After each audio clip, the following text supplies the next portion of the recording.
అమరావతి రాజధాని మహిళలపై అనుచిత వ్యాఖ్యలు చేసిన ఓ ప్రముఖ టీవీ ఛానల్ డిబేట్ లో పాల్గొన్న కృష్ణంరాజుపై ప్రోత్సహించిన జర్నలిస్టు కేఎస్ఆర్ పై సుమోటోగా కేసు నమోదు చేసి వారిని కఠినంగా శిక్షించాలని సిపిఐ రాష్ట్ర కార్యదర్శి వర్గ సభ్యులు జంగాల అజయ్ కుమార్ డిమాండ్ చేశారు.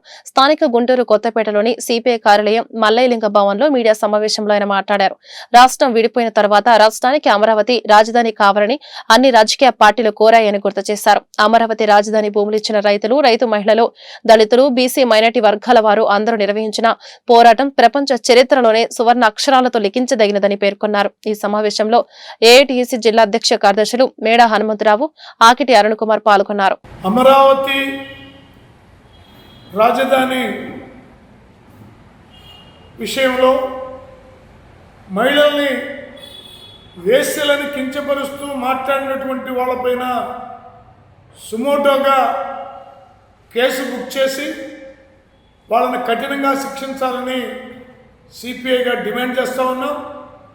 అమరావతి రాజధాని అనేది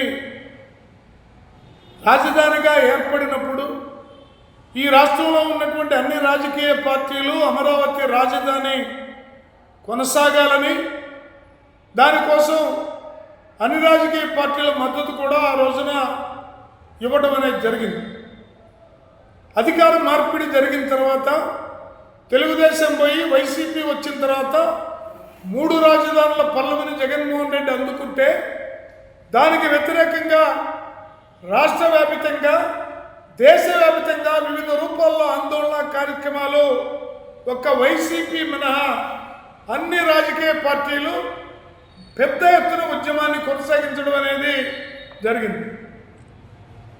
ఈ ఉద్యమంలో అమరావతిలో భూములు ఇచ్చినటువంటి రైతులు, రైతు మహిళలు, దళితులు వీళ్ళందరూ నిర్వహించినటువంటి పోరాటం ప్రపంచ చరిత్రలోనే సువర్ణాక్షరాలతోటి లిఖించదగినటువంటి పోరాటం.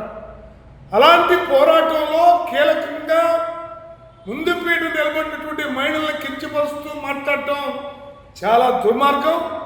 దీన్ని సిపిఐగా ఖండిస్తూ ఉన్నాం. ఇలాంటి పిచ్చి ప్రేలాపనలు పేలటం పద్ధతి కాదు. తక్షణమే బేషరతుగా మహిళలకి, అమరావతి ప్రాంత ఉద్యమకారులకి, ఎవరైతే ఆ సాక్షి డిబేట్లో పాల్గొన్నారో వాళ్ళిద్దరూ క్షమాపణ చెప్పాలని డిమాండ్ చేస్తూ ఉన్నాం.